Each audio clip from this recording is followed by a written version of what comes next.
Welcome to the Deep Dive. Today we're taking a journey, a deep look into Nepal, a place many picture just as snow-capped mountains. Right, but we're aiming to go much deeper than that postcard view. We're using a whole lot of information pulled together from Wikipedia sources. Yeah, think of it like we're exploring Nepal layer by layer. The geography, the history, which is really long, its culture, society, how it connects to the world today. Exactly. And the idea is to pull out the most interesting and important bits for you. Our mission, really, is to give you a clear, insightful picture of Nepal. We want to distill the key info, paint that vivid picture, without just drowning you in facts. Okay, so where do we start? How about the name itself? Nepal. Yeah, that's actually a great place to start because, well, it's intriguing. The origin of the name Nepal isn't actually settled. Oh, really? Yeah, it pops up in ancient Indian texts like 4th century AD, but scholars haven't landed on one single origin story. Huh. So it's an old name, but a bit mysterious. And it seems like there are several different ideas, maybe even bordering on legend. Totally. There's a Hindu tradition that suggests it's named after an ancient sage, Nemuni, or maybe Nami. He was seen as a protector of the land. The protector. Okay. Yeah, the Pashupati Purana apparently calls Nepal a place protected by Ne.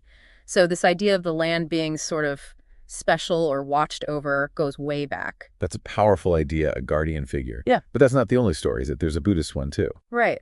Buddhist stories talk about Manjushri Bodhisattva, who supposedly drained a big lake to create the Kathmandu Valley. Okay. And after that, it was said that Adi Buddha Ne would be the caretaker for the people who settled there. So that respect for Ne then kind of spread to the valley and then the whole country. Another divine overseer type of story. So a sage, a divine caretaker. Hmm. These origins really point to a kind of reverence for the land itself.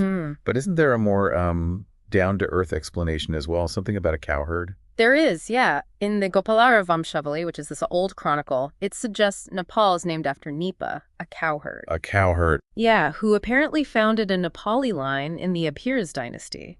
The story even connects him finding a sacred symbol of Shiva to his cow, who is named No. So a sage, a Buddha figure, or a cowherd and his cow called Ne. Quite a mix of possibilities. It definitely sets a fascinating stage, doesn't it? A country with maybe these deep, almost spiritual connections woven into its very name. It really does. Okay, let's dive into the history then. Okay. And wow, it goes back a long, long way. How do we even start to unpack the key moments? Well, if you think big picture, like human history across the globe, the oldest known human remains in South Asia are about 30,000 years old. Right. And the earliest evidence we have for settlements in Nepal fits within that huge time frame. So people were there very, very early on. 30,000 years. Yeah. That's ancient. And there might even be links to the Indus Valley civilization, one of the world's first big urban cultures. The sources suggest, yeah, that the earliest people in what's now Nepal probably had connections to the Indus Valley folks. It's also thought maybe Dravidian speakers were there even before the Tibeto-Burman and Indo-Aryan groups arrived. So like a really early crossroads. A true melting pot from the very beginning. Okay, moving forward a bit, we start seeing mentions in ancient Hindu texts like the later Vedas. And then actual dynasties start showing up. Yeah, the Gopal Bansa is mentioned as the oldest dynasty there, ruling a kingdom called Nepal. Then came the Kiratas. The Kiratas, right? And according to some accounts, they ruled for over 16 centuries. They're even mentioned in the Mahabharata epic. Can you imagine? One dynasty, 1,600 years. That's incredible. A huge chunk of time. And elsewhere, Janakpurgam was the capital of the Videha kingdom King Janaka, Sitawasa from the Ramayana. So this area was clearly central in ancient culture and religion. Definitely. And what's interesting is around 600 BC, you see these smaller kingdoms popping up. One of them was the Shakya polity. Ah, and that's where Prince Siddhartha Gautama, the Buddha, was born. Exactly. So really early on, Nepal becomes this major center for spiritual thought. A birthplace for ideas that changed the world. And Nepal was key in spreading Buddhism towards Tibet, right? And even preserving old Buddhist texts. Yeah, it acted as a kind of refuge and conduit. Then, as time goes on, you start seeing the influence of the big Indian empires creeping in. Like the Maurya Empire. Right, around 250 BC. Emperor Ashoka's pilgrimage to Lumbini, his pillar inscription there, is actually some of the earliest solid historical evidence for Nepal. Okay, actual physical proof. Yeah, and he visited the Kathmandu Valley, too. Then later, maybe 4th century AD, the Gupta Empire's influence shows up. So these big empires had an impact. But within Nepal, local powers were rising and falling too, like the Lichavis. They pushed the Kiratas eastwards. The Lichavi dynasty, starting around 400 AD, is a period we know quite a bit about, actually. They left lots of inscriptions, built impressive monuments. Ah, so more records from that time. Exactly. But eventually, their rule faded, and then came the Thakuri period, which historians sometimes call a dark period, just because there's, well, less information available from then. A bit of a historical gap. Okay, then moving into the medieval era, we see the Khaz Empire emerging in western Nepal around the 11th century. That seems pretty important for shaping a distinct Nepali identity. Absolutely. The Khaz Empire was really significant. It spread its culture and, crucially, its language, which eventually became modern Nepali across a big area. But, like empires often do, by the 14th century, it had broken up into what they called the Beys Rajas. The 22 states. Mm-hmm. So back to being fragmented. And meanwhile, down south, Simrangar took over Mithila around 1100 AD, became powerful for a couple of centuries, even controlled Kathmandu for a bit. It's a complex picture. Very complex, different powers rising and falling. And then you have the Malala period starting late 15th century. The Kathmandu Valley gets divided again. Kathmandu, Patan, Bhaktapur, Banapa. Ah, but this is when all that incredible art and architecture really blossomed, right? The Durbar squares. Exactly. A golden age for arts, even with the political division. Those squares are just stunning examples. They really are iconic. And it's interesting, our sources note that while India faced waves of Muslim invasions during this time, Nepal was mostly untouched. Largely, yeah. Just one brief sacking mentioned, and later during the Mughal era in India, you see more high-caste Hindus migrating into Nepal. Okay. And they mixed with the Khaz people. Right, and you get the rise of these little principalities ruled by Rajput families in the Basi and Chopisi states. This also kind of reinforced Nepal's image as this untouched Hindu sanctuary, in a way. Which sort of sets the stage for the big unification period, starting mid-18th century with Prithvi Narayan Shah of the Gorkha Kingdom, one of those Basi states. Yes, this is a huge turning point. He's the one who really starts consolidating these disparate states into something resembling modern Nepal. How did he do it? Was it just conquest? It was strategic. He secured his own kingdom first, then launched these planned campaigns. The big prize was capturing the Kathmandu Valley, which he did in 1769.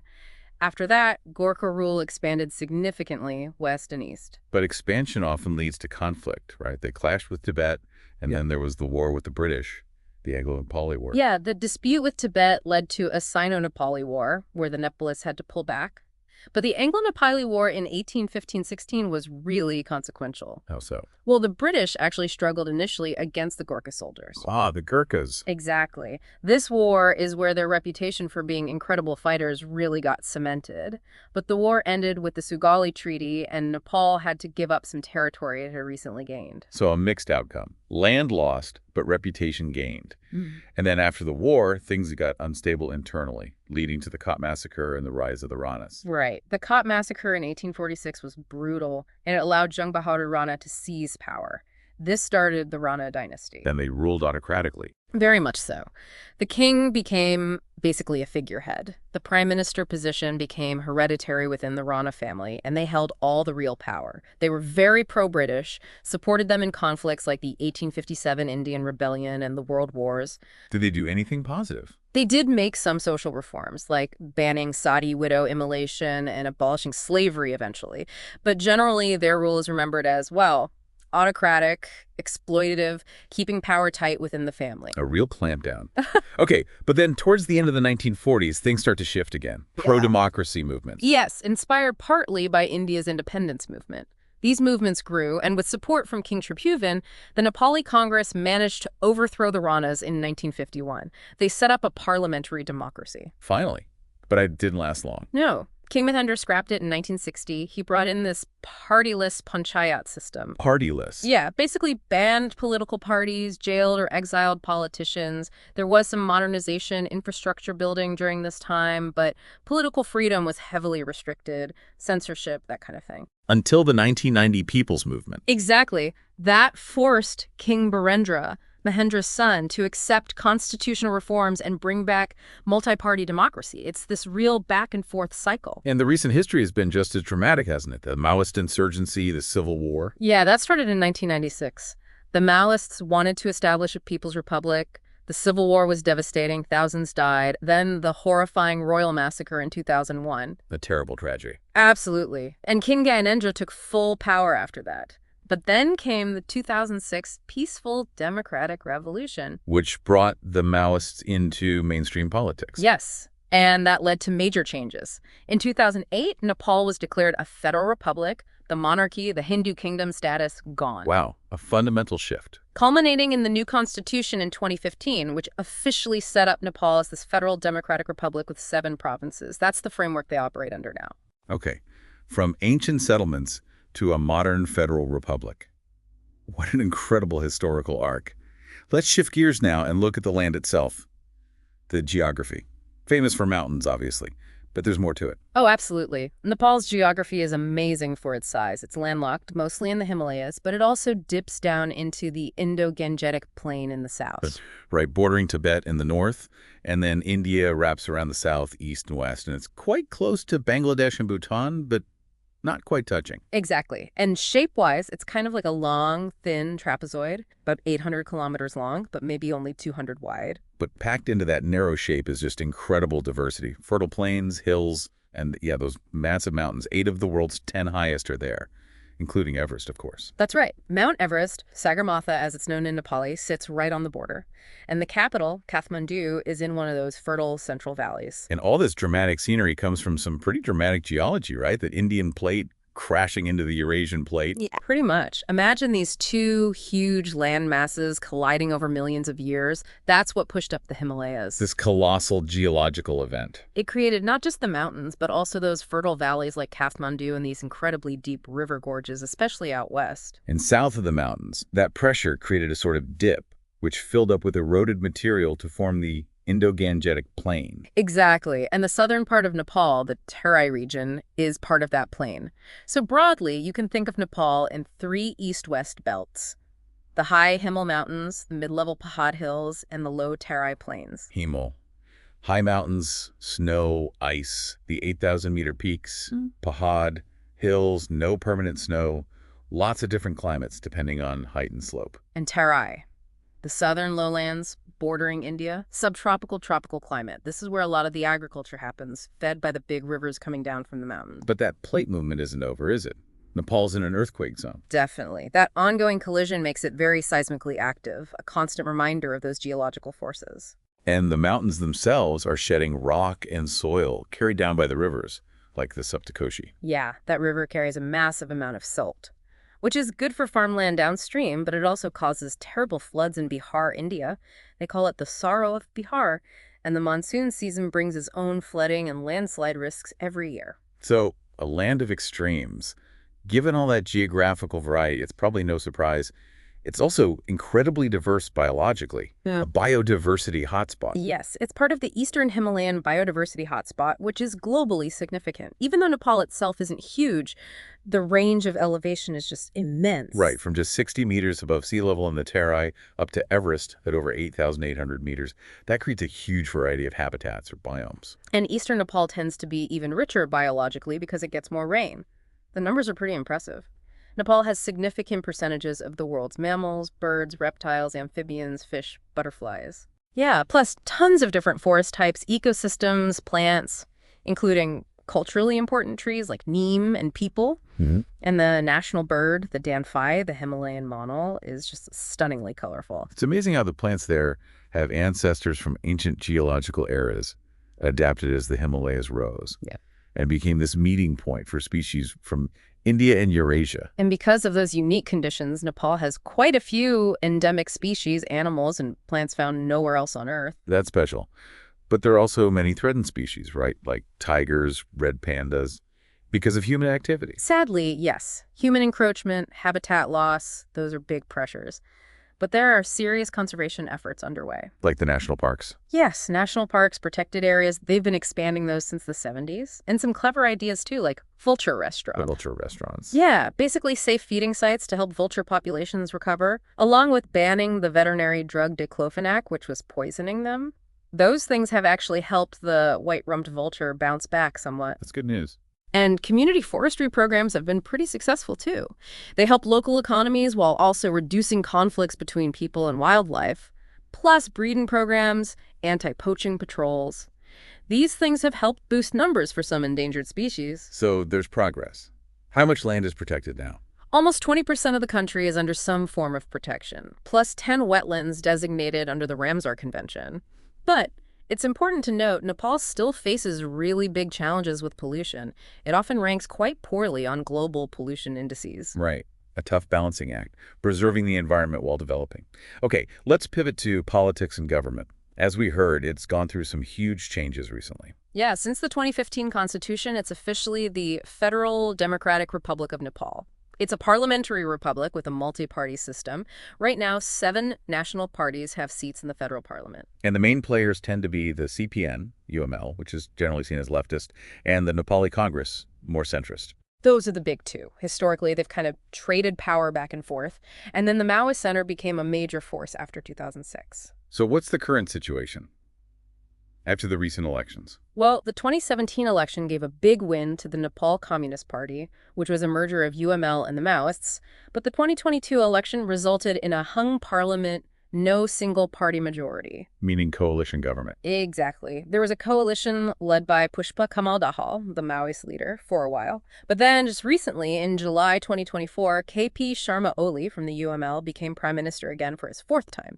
He's heading a new coalition, apparently with a power-sharing deal with the Nepali Congress. So it's still quite fluid, quite dynamic. It definitely shows the political landscape is still evolving. And Yeah. Nepal has this history of political movements, right?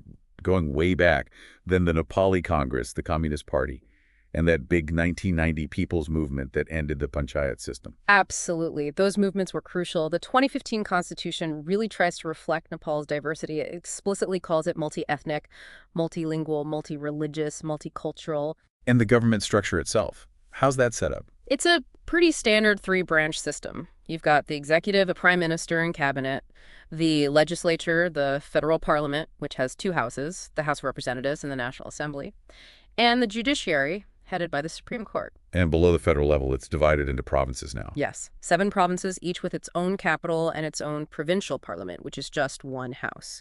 Then those provinces are divided into districts and then into local municipalities, urban and rural. There are 753 of those local units in total. Do those local governments have much power? They have some executive and legislative powers and even limited judicial functions within their areas. Okay. And the legal system, what's that based on? It's primarily a civil law system, but with some common law influences. They brought in new civil and criminal codes fairly recently. Importantly, the death penalty is abolished. And the Supreme Court can review its own past decisions. Yes, which is an interesting feature. But a big issue that comes up consistently in the source material is corruption. It seems to be a major challenge at various levels. And law enforcement. Who handles that? Mainly the Nepal police. There's also the armed police force, kind of like a paramilitary backup, and a national investigation department for intelligence. How's the crime situation? Reports suggest the crime rate has been rising in recent years. Nepal's ranking on the Global Peace Index isn't great, relatively low, and the Nepali passport doesn't offer visa-free access to that many countries, unfortunately. Okay. Now, looking outward foreign relations, how does Nepal manage its position between India and China? That's the core challenge, really. Its policy is focused on national defense through diplomacy, maintaining neutrality between its giant neighbors, and non-alignment in broader global politics. It's active in regional groups, though, right? SARC? Yes, the SARC Secretariat is actually in Kathmandu. Nepal's also in the UN, WTO, BIMSTEC, ACD, lots of international bodies. And it's a really significant contributor to UN peacekeeping forces. And the Gurkhas, of course. Still serving in foreign armies. Yes, in the British and Indian armies. That tradition goes back over 200 years. They served with incredible distinction in both world wars, won the highest military honors. It's a unique part of Nepal's international identity. So, balancing India and China, how does that play out? With India, there's the 1950 treaty, the open border, really deep cultural and economic links. Nepalists can own property in India. Indians work in Nepal. It's very close, though sometimes there are diplomatic tensions. And China. Diplomatic relations started in 1955. There's a Treaty of Peace and Friendship from 1960. The relationship is based on peaceful coexistence. Nepal stays neutral in any Sino-Indian issues and follows the One China policy. How is China viewed in Nepal generally? Pretty favorably, according to the sources. There aren't border disputes like with India sometimes. China provides a lot of infrastructure aid. And especially after India imposed a blockade in 2015, Nepal looked more towards China for alternative trade routes, access to ports, and joined the Belt and Road Initiative. So trying to maintain balance, but also seeking opportunities. It has relations with lots of other countries, too, and receives foreign aid. Yeah, relations with about 167 countries, embassies in 30. It does receive foreign aid from various countries and organizations. Military spending itself is relatively limited. The Nepali army often gets involved in disaster relief efforts domestically and internationally. Interesting side note, the first women were promoted to major in the infantry back in 2015. And there's been progress on LGBTQ plus rights recognition, too. Yes, some significant social shifts alongside the political ones. Okay, let's talk about the economy. The sources describe it as one of the least developed countries. That's the classification, yes. Low GDP per capita. It joined the WTO in 2004. A really key feature is the huge number of Nepalese working abroad. Right. The labor force is large, but many work overseas, mostly unskilled jobs. Yeah, in India, the Middle East, East Asia mainly. And the money they send back remittances makes up a massive chunk of Nepal's GDP. It's hugely important. What are the main sectors within Nepal itself? Still agriculture. Agriculture is still the biggest employer, the primary sector. Things like cereals, oilseed, sugarcane. But its output really depends on the monsoon rains, and irrigation isn't widespread. What about industry? The secondary sector includes things like tourism, making carpets and textiles, cement production. International trade really opened up after 1951, and especially after the mid-80s, but over 60% of it is still with India. What does Nepal export mainly? Things like garments, carpets, pulses, handicrafts, and it imports a lot of finished goods, raw materials, petroleum products. Has there been progress on poverty? Yes, significant progress in reducing the percentage of people below the international poverty line. But a lot of people are still very vulnerable, meaning a shock like a bad harvest or losing a job could push them back into poverty easily. What drives the economy's growth, such as it is? According to the sources, it's mainly private investment, people spending money, tourism, and agriculture. The government budget relies partly on foreign aid, and often spending on crucial infrastructure projects falls short of targets. And the currency is pegged to the Indian rupee. Yes, which ties the economies closely. Wealth distribution is also quite uneven. And recently, in 2022, the government had to restrict imports of some non-essential goods. Why was that? Because foreign currency reserves were getting low, partly blamed on COVID-19 hitting tourism and remittances hard. Tourism is clearly a big deal, though. How big? It's large and growing fast, employs over 1 million people, contributes a lot to GDP. In 2018, over 1 million international tourists visited, and that doesn't even count land arrivals from India. Where do they go? Pokhara? Annapurna? Those are premier destinations, definitely. Plus the UNESCO World Heritage Sites, Lumbini, Buddha's birthplace, Sagarmatha National Park, Everest, the Kathmandu Valley with its Durbar Squares, Chitwan National Park for wildlife. And mountaineering Everest expeditions bring in money, too. Significant amounts, yes. Nepal opened to Westerners back in 1951, and it was even a big stop on the hippie trail in the 60s and 70s. Has it fully recovered since the Civil War? It's recovered, but there are still challenges.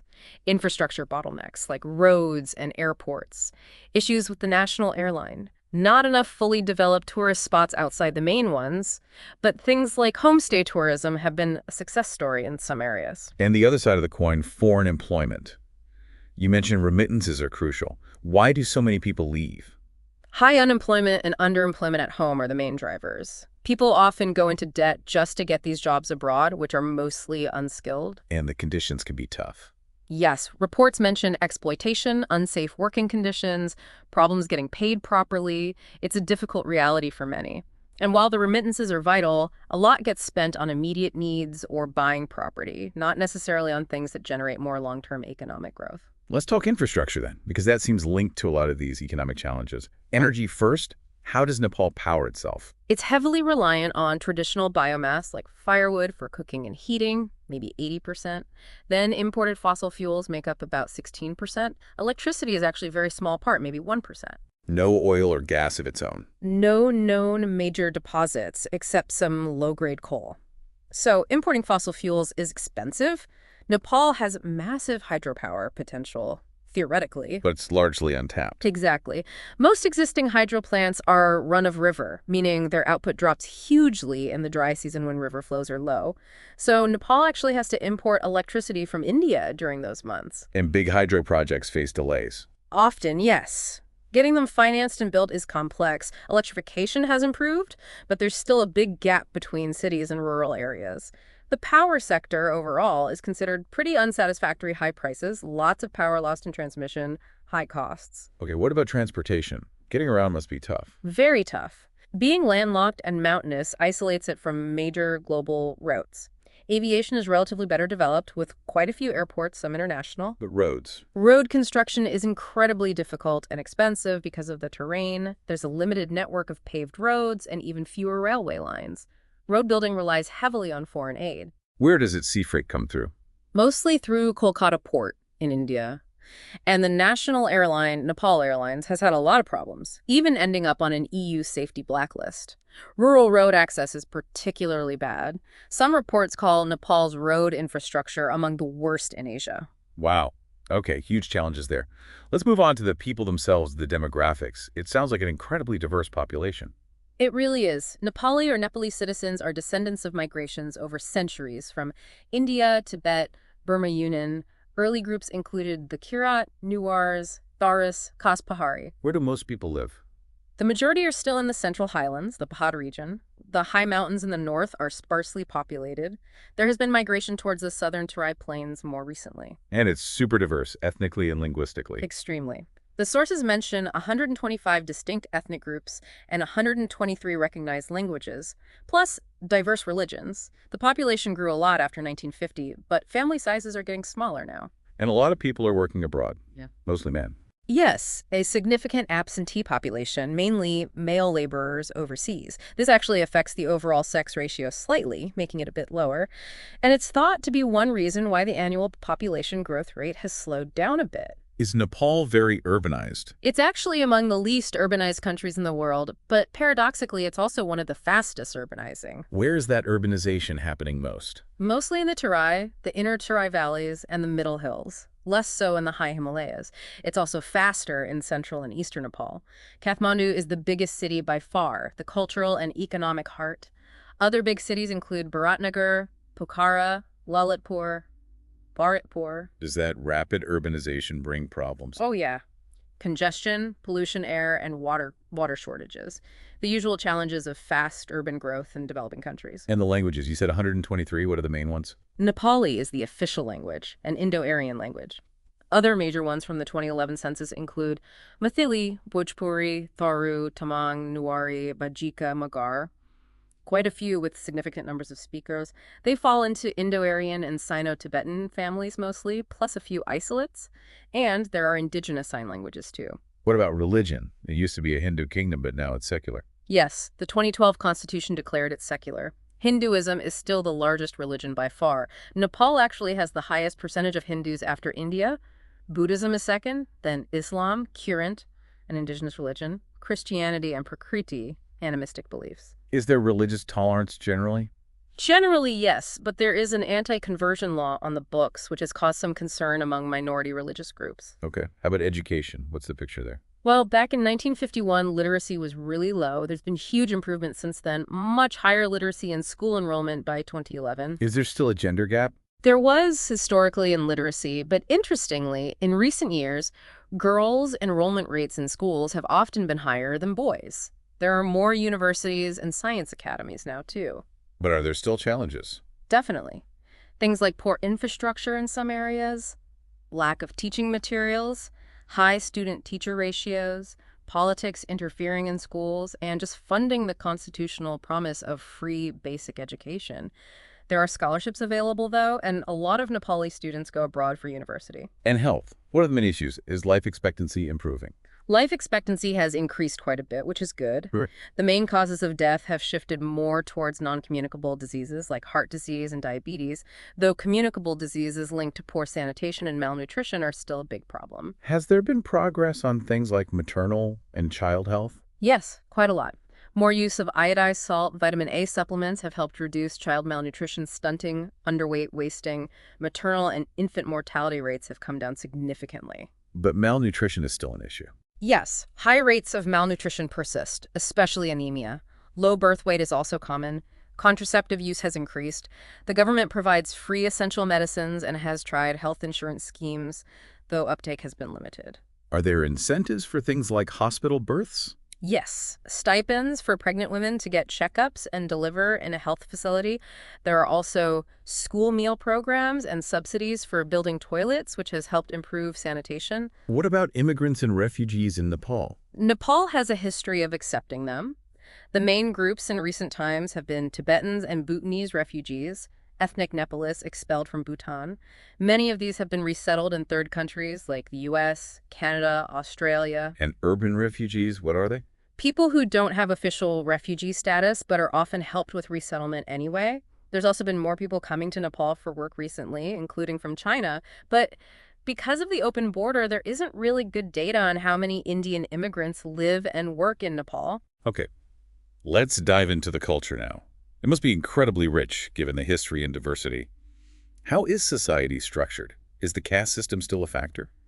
Traditionally, yes, society had a caste hierarchy. Untouchability is illegal now, of course, but sadly, discrimination based on caste still persists, especially in some rural areas. It tends to be less important in cities or modern workplaces. What about family life? Any changes happening? Divorce rates are reportedly increasing. Child marriage, though illegal, still happens quite a bit in some communities.